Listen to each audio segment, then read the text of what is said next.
Everyone, ओम नमः शिवाय and welcome back to the channel. I hope कि आप सभी ठीक होंगे और अपना भी ध्यान रख रहे होंगे और आप सभी के यूपी पुलिस एग्जाम की प्रिपरेशन भी एकदम अच्छी चल रही होगी। और आज है 4 अगस्त और आज था संडे और आज था मॉक टेस्ट वाला दिन। आई होप कि आप सभी ने भी मॉक टेस्ट कर लिया होगा। तो आज के मॉक टेस्ट का लेवल ठीक ठाक था और आज जितना मेरा स्कोर हुआ है इतना स्कोर मेरा पहले एक बार और हुआ है, लेकिन इससे ज्यादा कभी नहीं हुआ है। तो मुझे ठीक ठाक लगा है लेवल, ज्यादा तो हार्ड नहीं था, ठीक था लेवल। और अगर मैं बात करूं तो अभी फिलहाल इस टाइम पर मैं कुछ ज्यादा पढ़ तो नहीं पा रही हूँ। अभी तो मैंने रिवीजन भी स्टार्ट नहीं किया अपना, सिर्फ रीजनिंग वाले पार्ट में मैंने पढ़ा है। बाकी जो 3 सब्जेक्ट बचते हैं रीजनिंग के अंदर उनमें कुछ भी नहीं पढ़ा है। तो एक तो मैं आप सभी को बता देती हूँ कि काफी सारे कमेंट आए थे दीदी कि आप रीजनिंग कौन सी बुक से पढ़ रहे हो। तो मैंने अभी कुछ टाइम पहले बुक मंगाई थी रीजनिंग की। सबसे पहले तो मैंने राहुल शर्मा सर की एक बुक मंगाई थी रीजनिंग की, उससे भी मैंने पढ़ा था, लेकिन उससे मैं ज्यादा नहीं पढ़ पाई थी क्योंकि वो बुक ना बहुत ज्यादा बड़ी है। तो आपको इतना ऐसा 10-15 दिन में वो खत्म नहीं होगी एक्चुअली में बुक। तो इसलिए मैंने एक छोटी बुक मंगाई थी जो स्पेशली यूपी पुलिस एग्जाम के लिए ही है। तो ये वाली बुक थी, मैंने अभी मंगाई थी कुछ टाइम पहले। और इसके मैंने थोड़े से चैप्टर रह रहे हैं, बाकी मैंने पढ़ लिए हैं लगभग इसके चैप्टर। ऑलमोस्ट कुछ चैप्टर्स रह रहे होंगे, कुछ पढ़ चुकी हूँ मैं। बाकी मुझे तो कुछ इतनी ज्यादा कहीं इसमें मिस्टेक लगी नहीं है। जैसे कि आप में से कुछ लोगों ने कमेंट किए थे कि दीदी इस बुक के अंदर काफी ज्यादा मिस्टेक है, तो मुझे तो ऐसा कहीं मिस्टेक लगी नहीं है। जितने मेरे क्वेश्चन होते थे हो जाते थे और जो नहीं होते थे मैं उसको सॉल्यूशन से मैच कर लेती थी, जो बुक में सॉल्यूशन दिया हुआ है, तो ऐसे हो जाते थे। तो इस वाली बुक से मैं रीजनिंग पढ़ रही हूँ। एक्चुअली में ये है ना कि ये ज्यादा बड़ी बुक नहीं है, इसको मैंने टाइम रहते खत्म कर लिया है, बस कुछ चैप्टर्स बचे हैं। तो अभी तो मेरे पास टाइम नहीं है क्योंकि 8, 9 और 10 ये 3 दिन मेरे एग्जाम रहने वाले हैं और छुट्टी कोई नहीं है। मतलब 3 दिनों में 8 एग्जाम होंगे और कोई भी स्पेस नहीं है, कुछ नहीं है। इसके बाद ही मैं अच्छे से तैयारी करना शुरू कर पाऊंगी अपनी। 11 तारीख से मैं अपनी पढ़ाई करना शुरू करूंगी यूपी पुलिस की। और अभी तक तो कुछ भी रिवीजन वगैरह कुछ भी स्टार्ट नहीं किया है मैंने। तो रीजनिंग इस वाले बुक से मैंने पढ़ ली है, मतलब ऑलमोस्ट कुछ चैप्टर्स रह रहे हैं, बस वो वाले पढ़ने हैं। और अभी फिलहाल मैंने मैथ की भी एक बुक मंगाई थी। जैसा मैंने आप सभी को बताया था कि मैंने एक मैथ की बुक ऑर्डर की है, लेकिन वो आई नहीं थी। एक्चुअली में इस वाली बुक को आने में ना बहुत ज्यादा टाइम लग गया। मुझे लगा था अगर ये थोड़े दिन पहले आ जाती तो मैं कुछ पढ़ लेती इसमें से, मतलब इसके कुछ चैप्टर्स में पढ़ लेती। लेकिन ये एक्चुअली में कल ही आई है बुक। मैंने ऑर्डर की थी मैथ की एक और बुक, क्योंकि मेरे पास मैथ की बुक्स हैं, मैंने उनसे पढ़ भी रखा है, लेकिन स्टिल मिस्टेक हो रही थी। और मतलब मुझे कुछ अलग सा पढ़ना था कि मैथ की मेरे पास कोई एक और बुक हो जिससे मैं थोड़ा पढ़ पाऊँ, क्योंकि उस बुक में कुछ मुझे लग रहा था कि मुझे थोड़ी सी और दूसरी बुक भी पढ़ने की जरूरत है। तो इसलिए मैंने एक और बुक मंगाई है, ये वाली बुक मंगाई है। तो मैं पहले दिखा देती हूँ इस बार, फिर आप बोलते हो कि दीदी आपने बताया नहीं कौन सी बुक मंगाई थी। ये वाली बुक मंगाई है मैंने और ये मुझे फ्लिपकार्ट से 156 रुपए की आई है टोटल, क्योंकि कैश ऑन डिलीवरी करी थी मैंने। ऑनलाइन पेमेंट का मेथड नहीं है इतना कुछ। तो ये थी। कुछ ऐसा भी होता है कि गांव में जब आप बुक मंगाते हो तो थोड़ा टाइम लेता है, मतलब यहाँ पर आने में, गांव वगैरह की साइड आने में तो टाइम लग जाता है। इसलिए इस वाली बुक को आने में ज्यादा टाइम लग गया, क्योंकि मुझे ऐसा लग रहा था कि अभी मेरा एग्जाम है 8, 9 और 10 में। अगर ये कुछ 4-5 दिन पहले आ जाती ना तो मैं इसके कुछ चैप्टर्स पढ़ लेती, क्योंकि जब मैंने रीजनिंग की मंगाई थी तब मैंने कुछ चैप्टर्स उसके रीजनिंग के कर लिए थे। तो मुझे लगा था कि मैथ की बुक इसके आसपास ही आ जाएगी तो मैं इसके भी कुछ चैप्टर्स पढ़ लूंगी। लेकिन ये नहीं आई है, तो अब तो मुझे ये 11 के बाद ही स्टार्ट करनी पड़ेगी पढ़ाई करना, क्योंकि अभी तो इस बीच वाले टाइम में कुछ भी टाइम नहीं है मेरे पास पढ़ाई करने के लिए। क्योंकि अभी मैंने सिर्फ अपने डीएलएड का ही पढ़ा है, जितना भी पढ़ा है अभी लगभग 10 से 15 दिनों में पीछे के। सो यही वाली बुक है जो मैंने अभी फिलहाल मंगाई है और इस बुक से अब मैं मैथ पढ़ने वाली हूँ। अभी तो फिलहाल मेरे पास टाइम नहीं है, तो मैं 10 तारीख के बाद इसको पढ़ना शुरू करूंगी। अगर मैं आपको बता देती हूँ एक बार कौन कौन से चैप्टर्स हैं इस बुक के अंदर। इस बुक के अंदर ना 16 चैप्टर्स हैं। संख्या पद्धति है, दशमलव और भिन्न है, घातांक करनी है, सरलीकरण भी है, लघुत्तम समापवर्तक और महत्तम समापवर्तक है, अनुपात और समानुपात है, साझेदारी है, औसत है, प्रतिशतता है, लाभ हानि और बट्टे के क्वेश्चन है, साधारण चक्रवृद्धि ब्याज है, समय दूरी और चाल भी है, समय और कार्य है, क्षेत्र मिति 2D और 3D दोनों है, और उसके बाद ग्राफ और तालिका के क्वेश्चन है। तो इसमें कुल 16 चैप्टर्स हैं और 157 पेजेस इसमें लिखे हुए हैं, तो इतने के करीब होंगे। तो अभी इससे पढ़ने वाले हैं। और बाकी आपको जैसा भी ठीक लगे, मतलब आपको मंगानी है नहीं मंगानी या पर डिपेंड करता है। मैंने सिर्फ बताया है कि मैं ये वाली बुक से पढ़ने वाली हूँ। मैंने अभी अपने पढ़ने के लिए मैथ की वाली बुक मंगाई है। और अब बात कर लेते हैं मॉक टेस्ट की। तो मॉक टेस्ट कैसा था? एक्चुअली में आज का मॉक टेस्ट मुझे इजी लगा कहीं ना कहीं। थोड़ी बहुत जो मैंने रीजनिंग की प्रैक्टिस की थी, रीजनिंग करने में थोड़ा कॉन्फिडेंस तो आया है, लेकिन मेरा स्कोर इंक्रीज ही नहीं हो रहा है। रीजनिंग में तो 40 के आसपास ही रहता है हमेशा, और अभी भी 40 के आसपास ही, जबकि मैं अच्छी खासी प्रैक्टिस भी कर चुकी हूँ। रीजनिंग में एक्चुअली में जो मेरा पार्ट जो सबसे ज्यादा मिस्टेक होता है ना, मैं बहुत बार कर चुकी हूँ उसको ठीक, लेकिन ये कभी ठीक ही नहीं हो रहा है। वो है जो की होती है सीरीज, जो होती है ना मैथ वाली जो सीरीज होती है, वो वाली सीरीज मेरी कभी बनी नहीं पाती। एक तो टाइम इतना नहीं होता कि आपके पास वो बन पाए कि आप अच्छे से थोड़ी देर उसमें बैठकर आराम से दिमाग लगा पाओगे क्या सीरीज इसमें लग रही होगी, इसलिए इतना टाइम ही नहीं होता। इसलिए पहले मैं सोचती हूँ कि जो जो क्वेश्चन मुझे आते हैं बिल्कुल एकदम परफेक्ट, जो डायरेक्शन वाले क्वेश्चन होते हैं, ब्लड रिलेशन वाले क्वेश्चन होते हैं, तो वो सब चीजें मैं पहले कर लेती हूँ। लेकिन जो नंबर वाली सीरीज है ना, मैं एक्चुअली में पढ़ भी चुकी हूँ उनको कितनी बार, और स्टार्टिंग से लेकर अभी तक की बात करूँ ना, तो ये क्वेश्चन ही मेरे बचते हैं जो या तो मैं अटेम्प्ट ही नहीं करती हूँ, जब मेरे से सोल्व नहीं होते।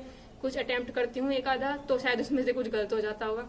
तो इसलिए मैथ का स्कोर, सॉरी रीजनिंग का स्कोर जो है मेरा इतने के आसपास ही आ रहा है, 40-42 के आसपास।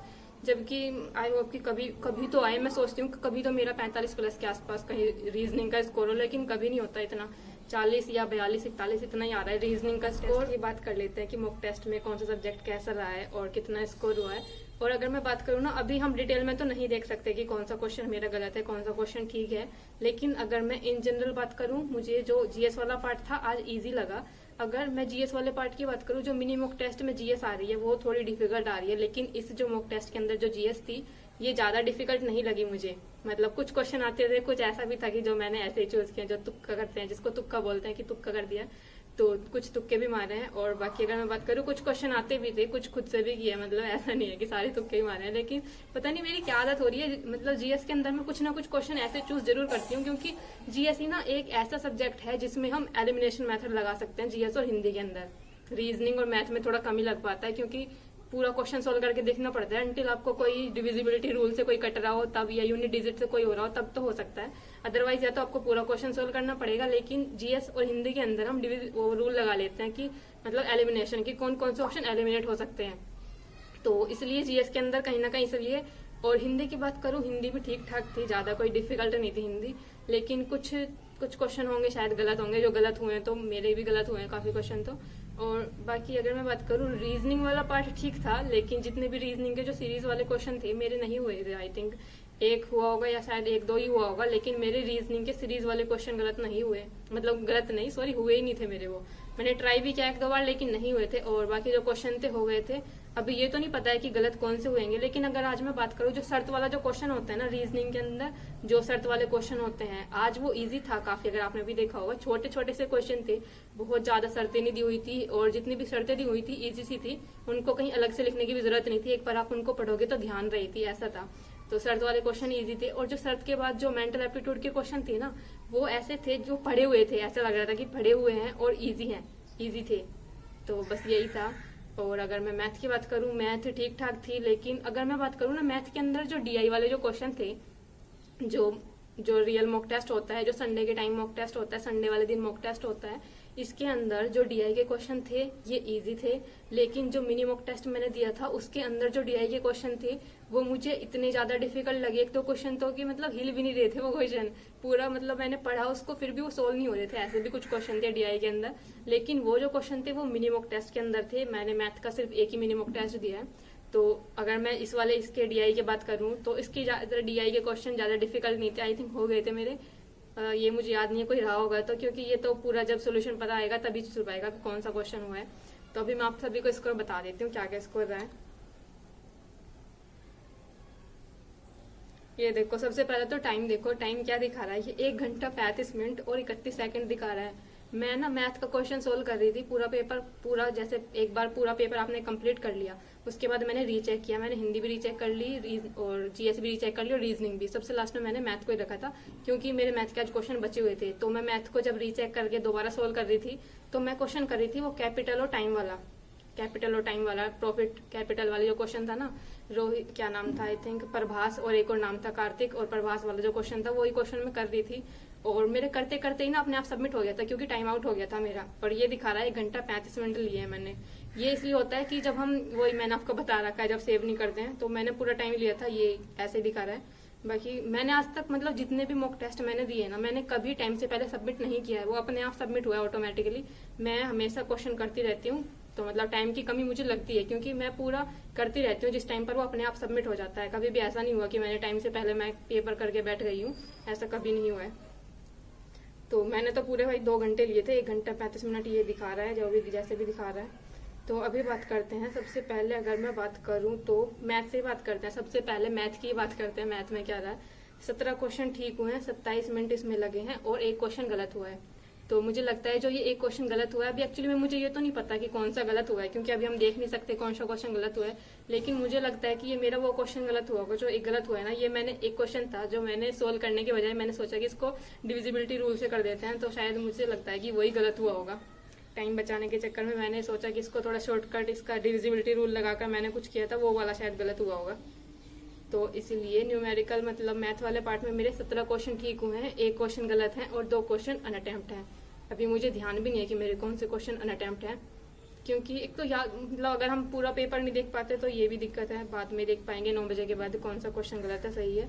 27 मिनट इसको करने में लगे हैं, जिसमें 4 मिनट गलत क्वेश्चन के लिए गए हैं और करेक्ट क्वेश्चन के लिए 22 मिनट गए हैं। इसके बाद अगर रीजनिंग की बात करूं मैं, रीजनिंग यानी कि मेंटल एप्टीट्यूड, इंटेलिजेंस, रीजनिंग, इसमें मेरे 42 क्वेश्चन ठीक हुए हैं। आई थिंक इससे पहला जो मॉक टेस्ट था उसमें 41 थे और उससे भी पहला जो था उसमें 40 थे।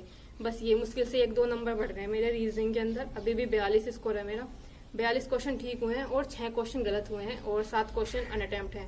अनअटेम्प्ट भी मेरे, मुझे लगता है कि रीजनिंग के अंदर ज्यादा ही क्वेश्चन अनअटेम्प्ट हो रहे हैं। मुझे कहीं ना कहीं और भी ज्यादा पढ़ने की जरूरत है। मेरे जो सीरीज वाले क्वेश्चन है ना, सही नहीं हो रहे, मतलब होते ही नहीं है मेरे से, तो ये या तो फिर मिस्टेक होती है। 48 मिनट मुझे ऐसे करने में लगे हैं, 6 मिनट गलत क्वेश्चन के लिए गई है और 35 मिनट सही के लिए गई है। तो जो अगर मैं टोटल रीजनिंग की बात करूँ तो 42 क्वेश्चन ठीक हुए हैं, 6 क्वेश्चन गलत हुए हैं और 7 क्वेश्चन अनअटेम्प्ट है। और जो टाइम लगा है वो 48 मिनट लगा है, जिसमें 35 मिनट सही के लिए लगा है और 6 मिनट गलत क्वेश्चन के लिए लगा है। और इसके बात करते हैं हिंदी की। और अगर मैं हिंदी की बात करूं, हिंदी में मेरे 34 क्वेश्चन ठीक हुए हैं, जिसमें से 2 क्वेश्चन गलत हैं और 1 क्वेश्चन अनअटेम्प्ट है। अभी मुझे ध्यान नहीं है कि मैंने कौन सा क्वेश्चन था, अटेम्प्ट नहीं किया था, लेकिन मुझे बिल्कुल बहुत ज्यादा श्योर होगा कि ये मुझे नहीं आता, इसलिए मैंने वो अटेम्प्ट कर दिया। क्योंकि हिंदी की बात करूँ तो हिंदी में मैं मोस्टली सभी क्वेश्चन अटेम्प्ट करती हूँ। बहुत ही कम होता है जब मैं अटेम्प्ट नहीं करती। मैं तभी नहीं करती जब मुझे बिल्कुल ही लगता है कि मुझे बिल्कुल ही नहीं पता इस क्वेश्चन का क्या होगा। तो इसलिए 2 क्वेश्चन गलत हुए हैं, 34 क्वेश्चन ठीक हुए हैं, 1 क्वेश्चन अनअटेम्प्ट है। और टोटल जो टाइम इसमें लगा है मुझे 13 मिनट लगे हैं और करेक्ट के लिए 12 मिनट लगे हैं और इनकरेक्ट के लिए 43 सेकंड लगे हैं। तो 34 क्वेश्चन ठीक है। हिंदी का मेरा स्कोर आज ठीक हुआ है, नहीं तो मेरा स्कोर 33 या 32 के आसपास ही रहता है। हिंदी में भी ज्यादा कुछ खास नहीं रहता। और अभी तक का जो मेरा अच्छा स्कोर रहा है वो है, अभी मिनी मॉक टेस्ट हुआ था 1-2 दिन पहले हिंदी का, उसमें मेरे 36 क्वेश्चन ठीक हुए थे। तब मुझे लगा था कि चलो इतना ठीक ठाक है। इतना एक्चुअली में मेरा कभी स्कोर नहीं हुआ, बहुत ही कम होता है। कभी कभी जब थोड़ा आपको आसान लगता है या आपने पहले पढ़ रखा होता है वो चीजें आ जाती हैं, इसलिए लगता है। तो इस वाले में तो मेरे 34 से ठीक हुए हैं, 2 क्वेश्चन गलत हैं, 1 क्वेश्चन अनअटेम्प्ट है। और अब बात करते हैं जनरल अवेयरनेस की यानी कि जीएस की। इसमें मेरे 28 क्वेश्चन ठीक हुए हैं और 8 क्वेश्चन गलत हुए हैं और 2 क्वेश्चन अनअटेम्प्ट है। इसको करने में टोटल टाइम 6 मिनट लगे हैं, करेक्ट आंसर के लिए 4 मिनट लगे हैं और इनकरेक्ट के लिए 1 मिनट लगा है। तो इसमें जो मेरे हुए हैं 28 क्वेश्चन ठीक हुए हैं और 8 क्वेश्चन गलत हुए हैं। सीधी सी बात है, मुझे 28 के 28 तो नहीं आते थे। मैंने मान लिया कि चलो जीएस वाला पार्ट इजी था, लेकिन ऐसा भी नहीं था कि मुझे 28 ही क्वेश्चन आते होंगे मुझे। आई थिंक 24 के आसपास आते होंगे। बाकी ये इससे पता चल जाता है अगर मेरे 8 क्वेश्चन गलत हैं, इसका मतलब मैंने कितने सारे क्वेश्चन तो ऐसे भी होंगे ना जो तुक्के से कहे हैं मैंने, या मुझे लग रहा था कि ये वाला हो सकता है। तो कभी कभी कुछ ऐसे गलत हो जाते हैं, हमें लग रहा होता है कि ये वाला क्वेश्चन हमने पढ़ा है और हम उसको लगा देते हैं, एक्चुअली में जब वो गलत होता है। तो ऐसा भी हो सकता है। बाकी कुछ इजी भी थी, ऐसा भी नहीं था कि आज बहुत ज्यादा डिफिकल्ट थी जीएस, आसान थी जीएस। बल्कि जो मिनी मॉक टेस्ट के अंदर मैंने एक जीएस का प्रैक्टिस सेट किया था, उसमें मेरे 23 क्वेश्चन ठीक हुए थे। तो कहीं ना कहीं ऐसा हो रहा है, मतलब कहीं ना कहीं जो मिनी मॉक टेस्ट का अगर मैं लेवल की बात करूँ, उसमें मुझे लगता है कि थोड़े डिफिकल्ट से क्वेश्चन आते हैं। और जो नॉर्मल जो ये वाला जो पूरा पेपर जो मिलाकर जो बनता है, जो एक उसका आता है, मतलब संडे वाले दिन होता है जो टेस्ट, इसमें जो लेवल जो रहता है सभी सब्जेक्ट का वो ठीक रहता है, थोड़ा इजी सा। बाकी मिनी मॉक टेस्ट में कभी कभी मुझे ऐसा लगता है डीआई के क्वेश्चन थोड़े डिफिकल्ट होते हैं और जीएस के अंदर थोड़ी सी करंट अफेयर का पार्ट ज्यादा आता है। तो जनरल अवेयरनेस में 28 क्वेश्चन ठीक हुए हैं, 8 क्वेश्चन गलत हैं, 2 क्वेश्चन अनअटेम्प्ट हैं। और बस यही था आज का स्कोर। और अगर मैं टोटल स्कोर की बात करूँ तो मेरे 233 स्कोर हुआ है, 233.5 300 में से। और करेक्ट इसमें हुए हैं मेरे 121 और इनकरेक्ट हुए हैं 17 और अनअटेम्प्ट है 12 क्वेश्चन। तो इतना स्कोर मेरा इससे पहले एक बार और हुआ है और इससे ज्यादा तो मेरा कभी हुआ नहीं है। और अगर मैं बात करूं इस मतलब ये वाला स्कोर जो है ना 233.5 एक बार और हुआ है, मुझे याद नहीं है कब हुआ था, लेकिन बिल्कुल एग्जैक्ट यही स्कोर था। तब भी पेपर आसान था और आज भी पेपर आसान है। तो ये था, और इससे ज्यादा तो कभी हुआ भी नहीं है। एक्चुअली में मेरा स्कोर 200 के आसपास ही रहता, मतलब सॉरी 210 से ज्यादा रहता है, मतलब 210 से लेकर 225 के बीच में रहता है मोस्टली। तो आज आया है 233, क्योंकि आज थोड़ा पेपर कहीं ना कहीं आसान था आज। और करेक्ट इसमें 121 क्वेश्चन हुए हैं, इनकरेक्ट 17 है, 12 क्वेश्चन अनअटेम्प्ट है। टोटल जो स्कोर हुआ है 233.5 300 में से। तो मुझे लगता है कि कहीं ना कहीं ये स्कोर ठीक है, क्योंकि अभी मैंने आप सभी को बताया भी है, मैंने अभी रिवीजन वगैरह कुछ भी नहीं किया है। मैंने सिर्फ रीजनिंग तो मैंने पढ़ी है बीच टाइम में, एक बार रीजनिंग अपनी बुक पढ़ी थी रीजनिंग की, लेकिन अदर जो 3 सब्जेक्ट हैं उनमें कुछ भी नहीं पढ़ा है। और अभी तो मेरा एग्जाम है 8, 9 और 10 में, तो उन्हीं की तैयारी कर रही हूँ। अभी फिलहाल आज मैंने संस्कृत वाला ही पाठ पढ़ा था। एक्चुअली मैं मॉर्निंग से मैं संस्कृत ही पढ़ रही थी। सुबह मैंने 2 बजे के आसपास तक संस्कृत पढ़ी है, उसमें मैंने संस्कृत पूरी पढ़ ली है। अभी जो रह रहा है उसमें मुझे सिर्फ विभक्तियां याद करनी है और जो लकार होती हैं, लट लकार लोट लकार, ये जितनी भी होती है ना, ये सब याद करने वाला पार्ट रह रहा थी।